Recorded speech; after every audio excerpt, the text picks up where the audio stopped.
नागपुर महानगरपालिका का चुनाव को लेकर भारतीय जनता पार्टी के साथ साथ अब कांग्रेस ने भी अपनी तैयारियां तेज कर दी हैं। आज से कांग्रेस ने इच्छुक उम्मीदवारों की मुलाकातें शुरू कर दी हैं। खास बात यह है कि जहां एक और महाविकास अघाड़ी को लेकर चर्चाएं चल रही हैं, वहीं कांग्रेस ने बिना देरी किए सभी 151 सीटों पर उम्मीदवार चयन की प्रक्रिया शुरू कर दी है।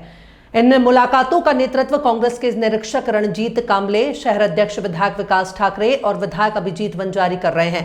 ये प्रक्रिया आज और कल 2 दिनों तक चलेगी। पार्टी को 151 वार्डों के लिए 1000 से अधिक इच्छुक उम्मीदवारों के आवेदन मिले हैं, जिससे साफ है कि कांग्रेस इस चुनाव को बेहद गंभीरता से ले रही है और मजबूत दावेदारी पेश करने की कोशिश में है। दूसरी ओर नागपुर में कांग्रेस ठाकरे गुट की शिवसेना और शरद पवार की राष्ट्रवादी कांग्रेस पार्टी के बीच आघाड़ी को लेकर बातचीत जारी है। हालांकि अब तक ये स्पष्ट नहीं हो पाया है कि गठबंधन होगा या नहीं। ऐसे में 18 वर्षों बाद नागपुर महानगरपालिका में सत्ता स्थापित करने की चुनौती कांग्रेस के सामने है। इस पूरी प्रक्रिया और संभावित गठबंधन पर राजनीतिक गलियारों की नजरें टिकी हुई हैं। बोला भाऊ, काय सांगतात? नागपूर महानगरपालिका निवडणुकीसाठी काँग्रेसने सर्व 151 जागेवर मुलाखती सुरू केलेल्या आहेत. काय सांगणार? असं आहे की जवळपास 151 जागेसाठी 1000 लोकांनी आवेदन भरलेले आहे आणि आज त्यांचे साक्षात्कार सुरू झाले आहे. पहिल्या टप्प्यामध्ये आम्ही दक्षिण पश्चिम आणि पूर्व नागपूर इथल्या उमेदवारांचे साक्षात्कार घेतले आहे. एका प्रभागामध्ये जवळपास 20 उमेदवार येऊन झाले आणि आमचा प्रयत्न आहे की या उमेदवारांच्या सहमतीने 4 उमेदवार ठरावे. म्हणून आमचे निरीक्षक साहेब आहे रणजित बाबू कांबळेजी आणि सर्व निरीक्षक मंडळ, आमचा प्रयत्न असा आहे की यांनाच आम्ही सांगून झाले की तुम्ही एकत्र व्हा आणि 4 नावं पार्लमेंटरी बोर्डाकडे द्या. अन्यथा मग आम्ही आमचे 4 नावं पार्लमेंटरी बोर्ड जे उचित वाटतील ते आम्ही देऊ. परंतु पहिला प्रयत्न आमचा आहे की या 20 उमेदवारांच्या सहमतीनुसारच 4 उमेदवार द्यावे. आणि त्यासाठी आमचे प्रयत्न चालू आहे आणि मला वाटते की बऱ्याच ठिकाणी सगळे उमेदवारांची सहमती झालेली आहे आणि एकंदरीत आता पश्चिम नागपूरचे इंटरव्ह्यू चालू होणार आहे. उद्या 3 मतदारसंघांचे इंटरव्ह्यू आहे आणि 2 दिवसाची प्रक्रिया आम्ही पूर्ण करू आणि आमचा प्रस्ताव महाराष्ट्र प्रदेश कांग्रेस कमेटीकडे पाठवू. चुनावी पार्श्वभूमि पर आवागमन चल रहा है, कई लोग पार्टियां बदल रहे हैं, क्या बोलना चाहिए?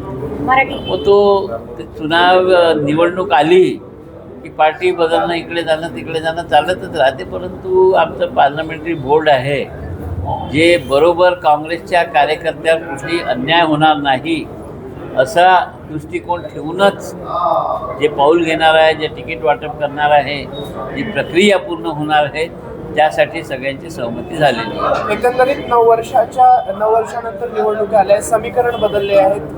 काय समोर तुम्ही चॅलेंजेस बघताय?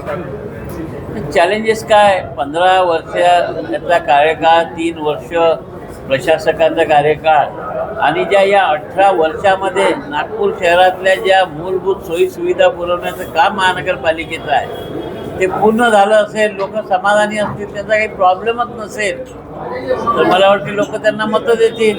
लोकांना माहीत होईल की 18 वर्षामध्ये जशीची तशीच परिस्थिती आहे, कचरा तसाच आहे, रस्त्यावरचे खड्डे तसेच आहे, मोकाट कुत्रे तसेच आहे, गटर लाईनचा प्रॉब्लेम तोच आहे, दळणघाटाची व्यवस्था, गार्डनची व्यवस्था, प्लेग्राऊंडची व्यवस्था, बस व्यवस्था, पाणी पावसाळ्यात येणाऱ्या घरात घुसत नसेल, पिण्याचं पाणी बरोबर मिळत असेल, हे सगळं व्यवस्थित असेल तर जनता त्यांना मतं देईल. जनतेला जर वाटेल की 18 वर्षात हे काही करूच शकले नाही, जनता त्यांना मतदान करणार नाही. शेवटी ही निवडणूक सामान्य माणसाच्या हिताची आहे. ज्या मूलभूत सोयीसुविधा महानगरपालिकेने द्यायच्या आहेत त्यासाठी प्रतिनिधी निवडून पाठवायचा आहे.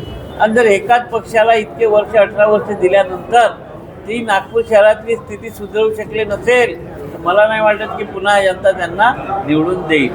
ठाकरे गटाची शिवसेना आणि शरद पवारांच्या राष्ट्रवादी सोबत चर्चा सुरू आहे. आघाडी झाली नाही तर काँग्रेस एकटी निवडणूक लढणार काय?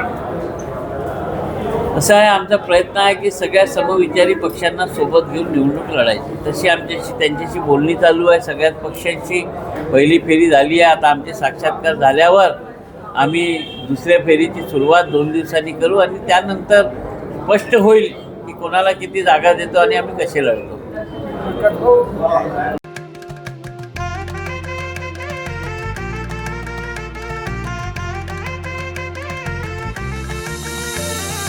माना पानाचा नात्या गोत्याचा पसारा लई बाई वाढला. रुसवा नको ग बाई कुणाचा मोठ्यानी उतारा काढला. लगीन घाई सुचून देई खरेदीने पणा काढला. खरेदीला वर्षीधीने उत्साह नवा आणला. बांधला बसका बांधला, बांधला बसका बांधला, बांधला बसका बांधला, बांधला बसका बांधला. कमी किमतीत आणि क्वालिटी सोबत बरं का. आहे तर शक्य